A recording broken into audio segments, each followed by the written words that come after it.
నిన్న అర్ధరాత్రి నారాయణగేట్ పట్టణంలో ఒక ఆడమనిషి పైన ఒక షాపు ముందు పడుకున్న సమయంలో ఒక మగ వ్యక్తి వచ్చి మా పైన అత్యాచారం చేసినట్టుగా ఆ సంఘటన గురించి ఈరోజు సాయంత్రం నారాయణగేట్ పోలీస్ స్టేషన్లో ఫిర్యాదు అందింది మాకు.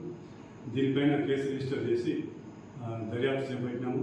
ఆ నిందితుడు ఎవరితో అతన్ని ఐడెంటిఫై చేశాము. అతన్ని కస్టడీలో తీసుకొని తదుపరి విచారణ చేసి రేపు అతన్ని కోర్టు ముందు హాజరుపరుస్తాము.